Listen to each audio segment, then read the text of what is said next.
दोस्तों, आज हम आप सभी के लिए श्री कृष्ण के द्वारा बताई गई ऐसी बातें बताएंगे जिसे सुनकर आपके रगों में खून नहीं बल्कि सफलता पाने के लिए जुनून दौड़ने लगेंगे, जिससे आपके अपने मंजिल तक पहुंचने में ज्यादा दूरी तय नहीं करना होगा बल्कि अपने मेहनत के दम पर कम समय में एक बहुत ही बड़ी मुकाम को हासिल कर सकते हैं।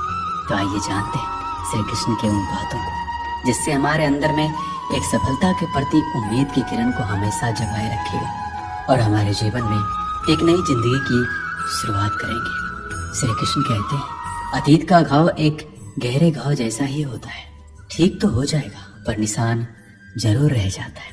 ऐसे में आप उसे देखकर उससे सीख ले सकते हैं कि दोबारा ऐसी गलती ना हो, या उससे भी गहरी चोट खा सकते हैं उस गलती को दोबारा दोहरा कर। इसलिए अतीत को कोई भूल नहीं पाता है, मगर उस अतीत को अपने वर्तमान और भविष्य से खिलवाड़ करने से रोक जरूर सकता है।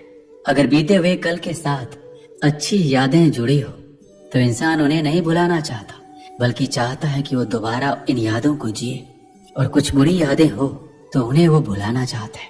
तो बुरी यादों को भुलाने के लिए आपका सकारात्मक होना बहुत जरूरी है, क्योंकि इंसान अपनी सोच से ही ताकतवर बन सकता है। श्री कृष्ण कहते हैं, एकाग्रता से काम कीजिए। आपको पानी की तरह लगातार बहना होगा, चाहे रास्ते में कितनी भी मुश्किल क्यों ना आए, उनसे टकराते हुए आपको लगातार आगे बहते रहना होगा। ये दुनिया का नियम है। आप जब भी किसी से कोई सुझाव मांगने जाओगे तो आपको वहां से निराशा ही हाथ लगेगी। कुछ ही लोग होंगे जो आपके काम को समझेंगे और आपको आगे बढ़ने के लिए प्रेरित करेंगे। 90% लोग तो आपको आगे बढ़ने ही नहीं देंगे, आपको हतोत्साहित करेंगे, आपका आत्मविश्वास कम करेंगे। पर आपको तो खुद पर, खुद के काम पर, खुद की कौशल पर खुद को सबसे ज्यादा भरोसा होना चाहिए। सफलता की राह में चलते चलते संघर्षों का पहाड़ चढ़ना पड़ता है। चाहे मुसीबत आ जाए, बैठकर, ठहर कर, सोच कर आगे बढ़ना पड़ता है। कमजोर होते हैं वो लोग जो संघर्षों का पहाड़ आधा चढ़कर भी वापस पीछे की ओर चल पड़ते हैं। ठहरे हुए पानी को देखकर कभी ये मत सोचना कि ये कभी बह नहीं सकता। जब उसका वक्त आता है तो तूफान की तरह लगातार आगे की ओर बहता चला जाता है।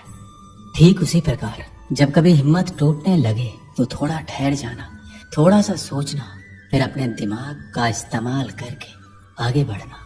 यहाँ आपकी संकल्प शक्ति आपके काम आएगी। सफलता आपके कदमों में होगी, भले ही देर से मिलेगी पर मिलेगी जरूर। बस खुद पर यकीन रखना। श्री कृष्ण कहते हैं, जब भी आप कुछ अच्छा और नया करने की सोचोगे तो आपके रास्ते में कई सारी मुसीबतें आएगी। खराब से खराब परिस्थिति आपके सामने आती जाएगी जो आपके आत्मविश्वास के स्तर को गिराएगी।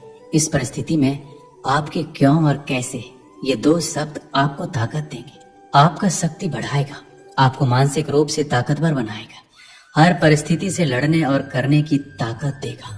और यही सही समय होता है खुद को जानने का, खुद के आत्मविश्वास के स्तर को जानने का।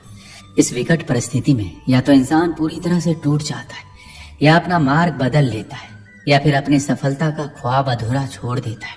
और दूसरी ओर जो इंसान डटकर हर परिस्थिति से लड़कर सहकर अपना पूरा काम पूरी ईमानदारी से करता है, वो निखर जाता है और सफलता को पाता है। जब हम नए काम करते हैं तो हमसे छोटी गलतियां होती है, लेकिन कई बार ऐसा भी होता है कि सब कुछ सही होने के बावजूद भी कुछ लोग ऐसे भी होते हैं जो बार बार होने वाली गलतियों की वजह से हार मान लेते हैं। उन्हें यह डर रहता है कि जिस काम में वो बार बार असफल हो रहे हैं वो काम करना उनके बस से बाहर है।